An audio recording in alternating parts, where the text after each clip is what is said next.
Assalamualaikum Mbak. Waalaikumsalam warahmatullahi wabarakatuh. Ya, bagaimana kabarnya? Alhamdulillah sehat. Ya, alhamdulillah Pak ya. Mohon maaf nih Pak, saya mengganggu waktunya sebentar. Ada beberapa hal yang ingin saya tanyakan kepada Bapak berkaitan dengan cara kita mengambil keputusan ketika kita dihadapkan dengan kasus yang dilema etika atau rujukan moral. Bersediakah Bapak menjadi narasumber saya kali ini? Siap bersedia. Baik, terima kasih Pak. Di sini saya akan bertanya beberapa hal. Pernahkah Bapak mengalami dilema etika atau rujukan moral? Iya pernah. Arahnya ke dilema etika Pak. Baik, jadi Bapak pernah mengalami ya Pak ya. Nah kalau boleh tahu nih Pak, kira-kira kasus seperti apa yang Bapak alami? Kasus yang pernah saya alami khususnya dilema etika, ada seorang guru di sekolah saya. Selama saya menjadi kepala sekolah, ia adalah guru yang sangat kompeten dan memiliki semangat belajar yang tinggi. Dia juga menguasai bidang yang diajarkan dan metodenya juga sangat mudah dimengerti oleh peserta didik. Namun ia memiliki beberapa masalah dalam pengendalian emosi, pengelolaan waktu, dan integritas. Beberapa kali saya mendapat keluhan baik itu dari peserta didik maupun dari orang tua peserta didik. Guru tersebut kerap marah-marah pada peserta didiknya ketika ia kecewa pada sikap atau kinerja peserta didiknya. Guru tersebut juga kerap kali terlambat dalam menyelesaikan tanggung jawabnya, seperti membuat rencana pelaksanaan pembelajaran di kelasnya, membuat soal ujian, dan juga pengisian nilai rapor peserta didik. Setelah saya sampaikan keluhan-keluhan peserta didik tadi dan orang tua peserta didik dengan guru tersebut untuk menegur atas kesalahannya dan membimbing untuk memperbaikinya. Namun tidak terdapat perubahan apa-apa atau perbaikan apa-apa pada guru tersebut. Pada suatu hari saya diminta oleh pengawas sekolah untuk menyerahkan dokumen penilaian kinerja guru, di mana dalam format penilaian itu ada beberapa pernyataan tentang pengendalian emosi, pengelolaan waktu, dan integritas seorang guru. Saya paham betul bahwa kalau saya mengisi format dengan sebenar-benarnya, maka nilai guru tersebut akan mendapatkan nilai yang paling rendah, yang mana nantinya akan menghambat pengembangan karirnya sebagai guru. Namun kalau saya mengisi formatnya dengan belas kasih, maka nilai guru tersebut akan mendapatkan nilai predikat baik untuk membantu menunjang karirnya. Mungkin kasus dilema etika selama saya menjadi kepala sekolah seperti itu Pak. Ya baik. Di sini saya menggarisbawahi ya Pak ya. Mungkin nanti Bapak bisa koreksi juga bahwasanya selama Bapak menjabat sebagai pemimpin pembelajaran di sekolah Bapak, mungkin sebelumnya atau saat ini Bapak menjumpai kasus ada guru Bapak nih yang berkompeten tapi memiliki bermasalah, ya ada bermasalah dalam pengendalian emosi dan pengaturan waktu sehingga berpengaruh pada kinerja di sekolah. Nah, seperti itu ya Pak ya. Dilemanya Bapak ini, jika diberi nilai kinerja yang sesuai, maka guru tersebut mendapat nilai yang kurang, ya atau yang rendah. Tapi jika dengan belas kasih, maka nilai tersebut akan tinggi, mungkin seperti itu ya Pak ya. Ya, baik. Tentu itu sebuah dilema ya Pak ya bagi Bapak. Nah, selama ini bagaimana Bapak dapat mengidentifikasi bahwa kasus-kasus tersebut merupakan dilema etika atau rujukan moral seperti yang Bapak sampaikan barusan tadi? Baik, terima kasih. Selama ini saya selaku pemimpin di sebuah instansi pendidikan pasti akan beragam kasus yang saya hadapi selama ini, baik itu kasus yang keduanya benar tetapi saling bertentangan dengan yang kita kenal sebagai dilema etika, ataupun kasus yang salah, satunya benar dan yang lainnya salah. Cara saya untuk mengidentifikasi yang mana dari kedua kasus tersebut adalah dengan memahami masing-masing sebuah kasus tadi. Setelah permasalahan itu kita pahami, maka saya perlu melakukan beberapa hal untuk menetapkan atau memetakan apakah kasus tersebut merupakan rujukan moral atau dilema etika. Untuk itu perlu dilakukan daftar pertanyaan identifikasi kasus. Syarat sebuah kasus merupakan dilema etika jika kedua masalah yang berbenturan tersebut tidak melanggar hukum dan serta norma-norma yang berlaku untuk menimbulkan ketidaknyamanan sosial. Mungkin seperti itu cara saya mengidentifikasi kasus-kasus yang merupakan dilema etika ataupun rujukan moral. Ya, baik. Nah, jadi perlu memahami masing-masing kasus dulu ya Pak ya, dan melakukan pemetaan supaya nanti pada akhirnya teridentifikasi bahwa kasus tersebut termasuk dilema ataukah rujukan moral. Mungkin seperti itu Pak ya. Nah, di sini saya juga tanya Pak, bagaimana Bapak menjalankan pengambilan keputusan di sekolah Bapak, terutama untuk kasus-kasus yang dimana nih kedua kepentingan tersebut sama-sama benar atau sama-sama mengandung nilai kebajikan Pak? Baik, terima kasih. Untuk kasus dilema etika, saya akan mempertimbangkan kedua hal yang sama-sama benar tersebut membenturkan faktor apa atau pihak dari mana. Apakah kepentingan individu atau banyak orang? Mengandung nilai-nilai kebenaran atau kesetiaan, rasa adil, ataupun belas kasihan, ataupun dampak untuk saat ini dan seterusnya. Saya akan bermusyawarah dengan komite sekolah, rekan-rekan guru yang ada di sekolah ataupun warga sekolah untuk mengambil keputusan secara bersama. Mungkin seperti itu. Oh iya, baik. Jadi ada kolaborasi dengan warga, mungkin warga sekolah kali ya Pak ya, maksudnya itu. Lalu langkah-langkah atau prosedur seperti apa yang biasa Bapak lakukan selama ini? Baik, terima kasih. Langkah-langkah yang bisa saya lakukan selama ini adalah dengan mempertimbangkan kepentingan peserta didik jika kasus itu berhubungan dengan peserta didik. Mementingkan guru jika kasus itu berhubungan dengan guru. Saya akan mengadakan rapat dewan guru untuk bermusyawarah tentang kasus yang dialami. Mungkin seperti itu Pak. Jadi mempertimbangkan kepentingannya kasus itu siapa, apakah guru atau siswa, lalu berkoordinasi dengan dewan guru, mungkin seperti itu ya Pak ya. Baik. Hal-hal apa saja yang selama ini Bapak anggap efektif dalam pengambilan keputusan dalam kasus dilema etika? Baik, terima kasih. Hal-hal yang selama ini yang saya anggap efektif dalam mengambil keputusan lebih khusus pada kasus dilema etika, yang saya perlukan adalah dengan menyederhanakan pokok permasalahan dan membangun kebijaksanaan yang saya buat tadi. Mungkin seperti itu Pak, hal-hal yang akan saya lakukan sebagai pimpinan di sekolah. Baik. Dengan menyederhanakan permasalahan ya Pak ya, tentunya Bapak anggap sebagai suatu hal yang dapat mengefektifkan dalam pengambilan keputusan ya Pak. Lalu hal-hal apa saja yang selama ini merupakan tantangan bagi Bapak dalam mengambil keputusan terhadap kasus-kasus tersebut Pak? Baik, terima kasih. Hal-hal yang selama ini merupakan tantangan buat saya mengambil keputusan pada kasus-kasus dilema etika atau rujukan moral. Hasil keputusan yang diambil mungkin akan ada pihak-pihak yang tidak akan dapat menerima sepenuhnya. Proses untuk memberi pemahaman pada sebagian seorang guru untuk dapat menerima dan menjalankan keputusan yang saya ambil tadi itu menjadi sebuah tantangan buat saya. Serta untuk tetap berlapang hati dalam menjalankan keputusan yang sudah kita sepakati bersama. Mungkin seperti itu Pak.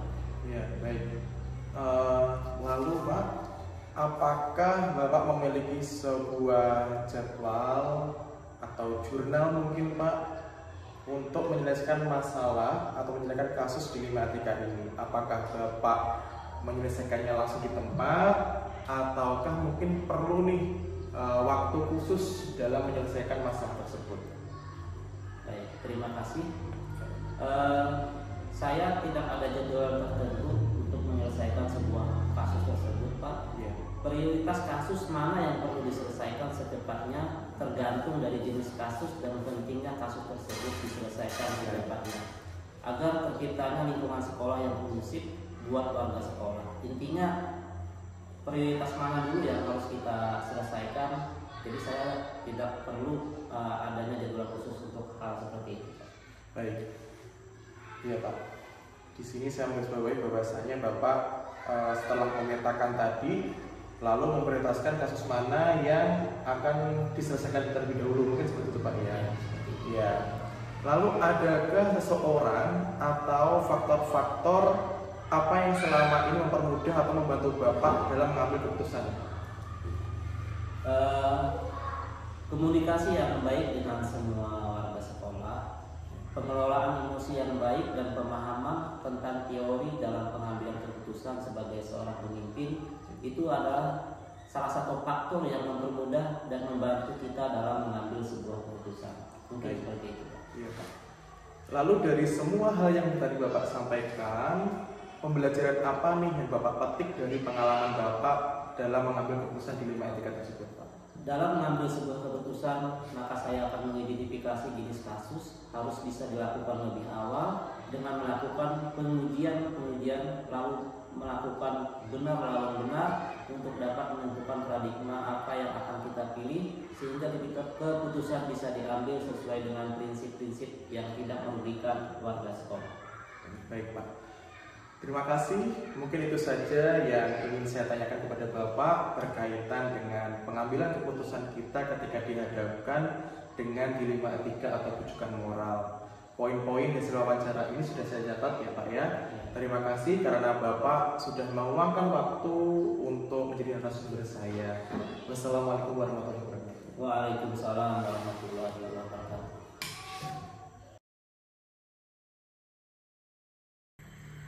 Assalamualaikum Bapak. Waalaikumsalam warahmatullahi wabarakatuh. Sudah lama nih Pak kita tidak bertemu ya Pak ya. Iya, siap-siap. Bagaimana kabarnya Pak? Alhamdulillah sehat dan baik. Dan Pak Marta gimana kabarnya nih? Alhamdulillah sehat Pak. Ini mohon maaf nih Pak. Sukses. Ya amin. Terima kasih Pak. Terima kasih. Mohon maaf nih Pak mengganggu waktunya sebentar. Ada beberapa hal yang ingin saya tanyakan kepada Bapak berkaitan dengan pengambilan keputusan ketika dihadapkan dengan kasus dilema etika atau rujukan moral. Bersediakah Bapak menjadi narasumber saya nih Pak? Siap-siap bersedia. Pak yang mau ditanyakan silahkan. Siap, terima kasih Pak. Mohon izin ya Pak ya, pertemuan kali ini saya rekam manual menggunakan handphone ya Pak ya. Siap. Baik, kita mulai Pak. Oke. Pernahkah Bapak mengalami dilema etika atau rujukan moral Pak? Kalau etika dan rujukan moral mungkin pernah saya alami.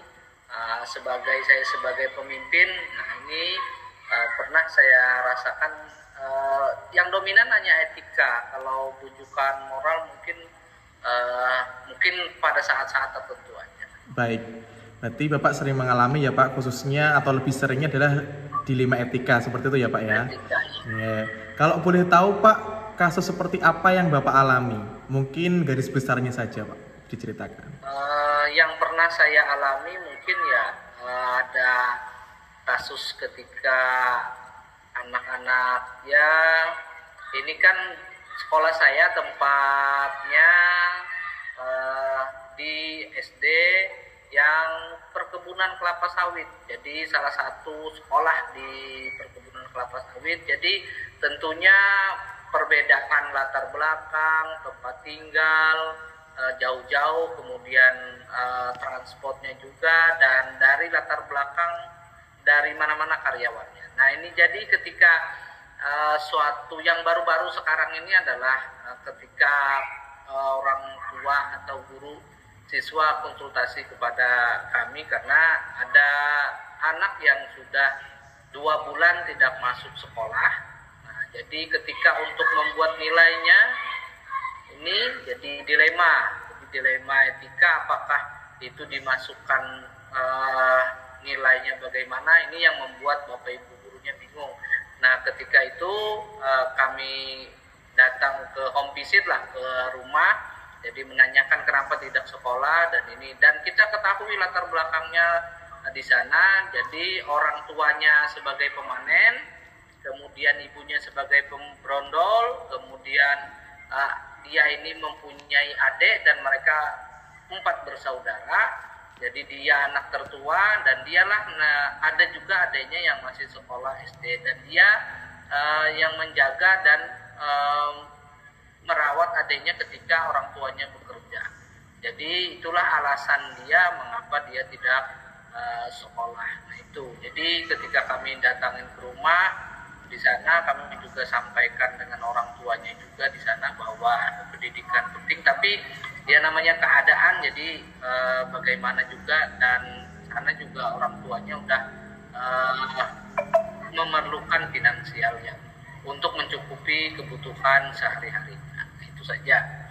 Baik, jadi dari pihak guru ini bingung mungkin ya Pak ya memberi nilainya seperti apa. Iya. Ya.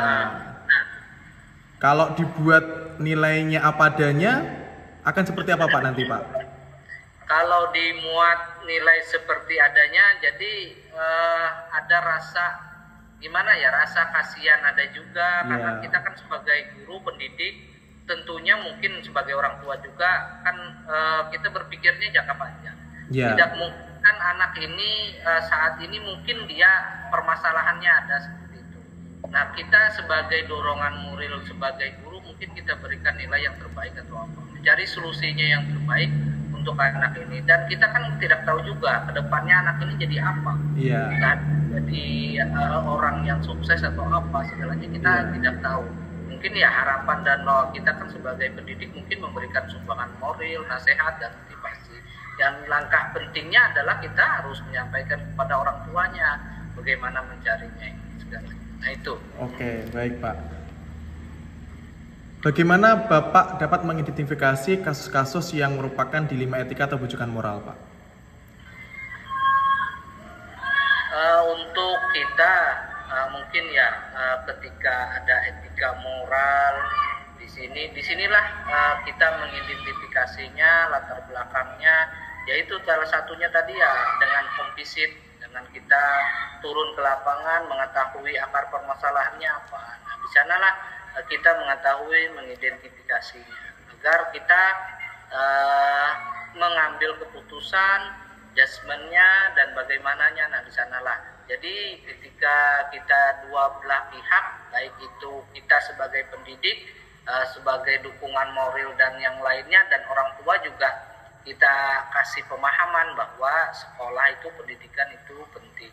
Cuma ya itu permasalahan kita kan kena gimana masalah finansial. Nah ini karena kita juga ketika di sisi lain juga ada anak yang tidak sekolah gara-gara uang saku. Nah kita sebagai pendidikan bingung juga, uang saku apakah kita gelontorkan dari uang saku kita, kan nggak mungkin juga. Tapi kalau kita misalnya itu kita memberikan sepatu, alat-alat tulis masih bisa mungkin, tapi kalau masih belum ada jawaban, tantangan kita adalah ketika anak tidak ada bawa uang saku. Tapi ya kita sampaikan bawa bekal dan yang lainnya, karena di perkebunan kelapa sawit sekolah kita ini kan pulangnya agak siang, berbeda dengan sekolah-sekolah yang lain, rata-rata pulang 1:30. Nah ini itu yang di dilema kita ketika di sekolah di dalam perkebunan itu. Baik Pak. Selama ini bagaimana Bapak menjalankan pengambilan keputusan di sekolah Bapak, terutama untuk kasus-kasus di mana ada dua kepentingan yang sama-sama benar atau sama-sama mengandung nilai kebajikan, Pak? Ketika kita ngambil keputusan sama-sama penting ini, ya pastilah kita punya tim yang namanya teamwork lah, tim kerja kita dengan guru-guru. Pasti guru konsultasi dengan kita, menemui masalah, berarti kita harus musyawarahkan dengan guru-guru, kita musyawarahkan, kemudian kita setelah dari musyawarah kita tidak capai kesepakatan mungkin kita lanjut ke orang tua, komite, pengawas. Jadi kita buat suatu tim atau apa di tempat kita konsultasi agar keputusan yang kita ambil ini tepat guna dan tidak salah satu dan yang lainnya tidak terlalu tinggi lah atau apa. Nah, itu. Baik. Berarti perlu adanya kolaborasi mungkin ya Pak ya, maksud Bapak itu kan adanya diskusi, komunikasi dan kolaborasi tim kita. Jadi keputusan itu tidak hanya kepala sekolah. Jadi ada tim kita, kepala sekolah, tim guru, komite, orang tua, semuanya berkolaborasi dan ya ini intinya adalah saling komunikasi. Kalau hanya kepala sekolah hanya mengambil sendiri, takutnya nanti salah persepsi, salah sudut pandang yang berbeda. Nah, dengan adanya musyawarah ini mungkin kita dapat mencapai musyawarah sudut pandang yang berbeda mungkin dapat kita satukan. Itulah kita ambil, baru kita ambilkan suatu kesimpulan. Baik Pak. Lalu langkah-langkah seperti apa yang biasanya Bapak lakukan selama ini? Langkah-langkah yang kami lakukan ya tadi mengidentifikasi, kemudian pengumpulan data. Jadi tidak sekaligus kita menjudge, wah ini anak ini apa segalanya. Jadi kita yaitu turun home visit ke lapangan, mengidentifikasi, mengumpulkan data. Mungkin ya tidak kalah pentingnya adalah asesmen tadi, asesmen baik itu dari kemampuannya, dari latar belakangnya, dan semua asesmen itu adalah yaitu asesmen pengumpulan data informasi, kemudian kita olah apa yang strategi apa yang harus kita lakukan dan sampai mana yang kita akan lakukan. Nah itu seperti itu langkah-langkah kita. Baik, hal-hal apa saja Pak yang selama ini Bapak anggap efektif dalam pengambilan keputusan pada kasus-kasus yang di 5 etika Pak? Nah, hal yang efektif adalah ketika kita teamwork ini dapat bekerja, saling berkomunikasi, saling berkolaborasi. Jadi ini yang dapat kita lakukan dan kita rasakan. Jadi tidak hanya suatu keputusan itu diambil hanya kepala sekolah atau guru itu sendiri. Jadi ada teamworknya. Ya salah satunya yaitu yang terpenting adalah saling komunikasi, saling kolaborasi. Nah, itu. Ya, berarti kolaborasi ya Pak ya dengan tim untuk menyamakan mungkin ya Pak. Tadi Bapak sebutkan menyamakan sudut pandang yang beragam itu mungkin ya maksud Bapak. Iya. Betul. Ya. Hal apa saja yang selama ini menjadi tantangan dalam mengambil keputusan dalam kasus-kasus di 5 ini Pak? Mungkin ya tantangan kita ya mungkin ada tantangan dari orang tua yang menginginkan anaknya yang nilainya bagus, kemudian dari komite juga harusnya seperti ini, tapi kita kan punya teamwork segalanya untuk bekerja dan ini bisa kita lakukan. Dan tantangan yang terberat kita adalah memahami karakter dari siswa masing-masing. Ya ini yang perlu kita latar belakang dan gaya belajar, kemampuan dan komunikasi, strategi, segala macam-macam ini. Ini yang membuat kita sebagai guru tantangannya sangat-sangat besar. Apalagi zaman sekarang adalah zamannya jet lah. Kalau kita masih zaman 90, 80 masih bisa. Sekarang sudah zaman digital. Jadi zaman digital perlu guru juga ada gaya belajar digital. Gaya belajar digital mungkin ini yang masih belum bagaimana tata caranya yang dilakukan. Kalau gaya belajar kita ketahui hanya 3, tapi sekarang sudah masuk di dalam 4 gaya belajar digital. Nah ini yang masih belum. Sedangkan yang 3 gaya belajar itu kita mengatasi mereka anak didik kita juga masih kerepotan, apalagi sekarang ada zaman digital. Jadi ada gaya belajar digital ini yang masih mungkin awam bagi guru, tapi kita sudah tantangan terberat kita yaitu untuk mengajarkan mereka dengan tantangan bermacam-macam kemampuan dari anak itu. Ya baik Pak. Jadi tekanan dari pihak orang tua ya, tekanan dari orang tua, komite sekolah. Jadi nanti Bapak bisa atasi dengan komunikasi. Itu tadi mungkin ya Pak ya. Ya. Terus apakah Bapak memiliki jadwal tertentu Pak dalam mengambil keputusan? Misalkan menyelesaikan di tempat, ataukah ada Bapak susun nih jadwal-jadwal dalam penyelesaian masalah dilema etika Pak? Untuk jadwal khusus tidak ada, tetapi ketika ada skala prioritas barulah kita rembukan segalanya, karena keterbatasan kita guru juga, kesibukan masing-masing guru juga, mungkin yang mana prioritas, yang mana yang urgent, nah itulah yang kita atasi terlebih dahulu. Kalau jadwal untuk tidak ada, mungkin ya kita share atau apa ya sebulan sekali atau seminggu sekali, itu tidak menentu, tidak ada jadwal yang secara spesifik atau secara khusus, tidak ada. Ketika itu memerlukan konsultasi, perembukan, segera kita atasi, segera kita asal agar ini permasalahan tidak berkembang besar dan harus cepat segera diselesaikan. Gitu. Baik Pak. Adakah seseorang Pak atau faktor-faktor apa yang selama ini mempermudah atau membantu Bapak dalam pengambilan keputusan Pak?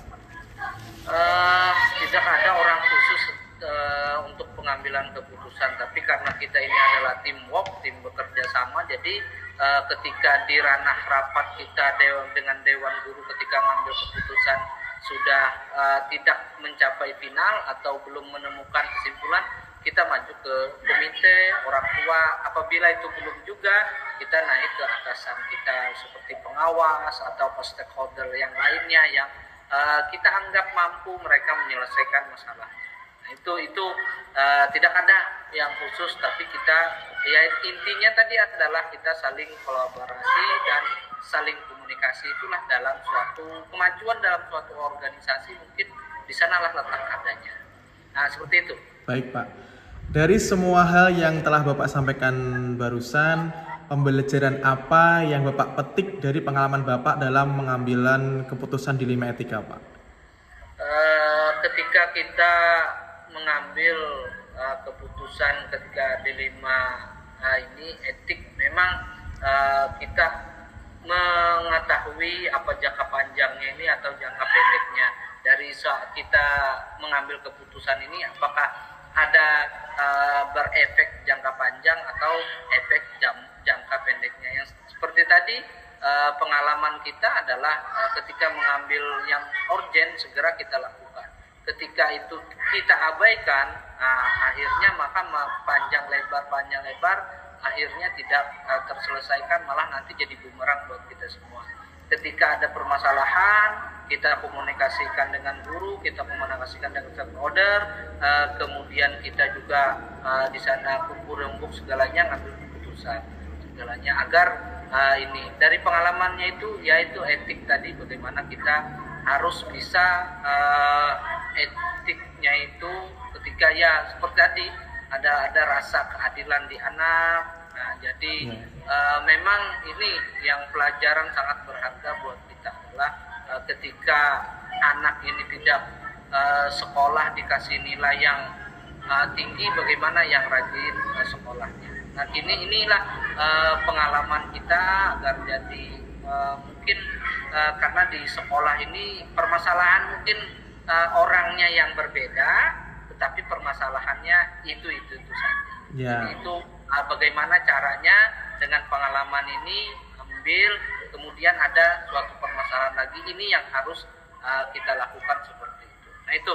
Baik, mungkin di sini saya menggarisbawahi bahwasannya dari pengalaman Bapak terima adalah lebih berhati-hati ya Pak dalam memberi putusan, mempertimbangkan dampak dalam jangka panjangnya. Mungkin seperti itu ya Pak ya. Nah, baik. Baik Pak, mungkin itu saja yang ingin saya tanyakan berkaitan pengambilan keputusan ketika dihadapkan dengan dilema etika dan bujukan moral. Poin-poin hasil wawancara ini sudah saya catat ya Pak ya. Terima kasih karena Bapak sudah meluangkan waktu untuk menjadi narasumber saya. Oke, terima kasih. Terima kasih Pak. Akhir kata, Assalamualaikum warahmatullahi wabarakatuh.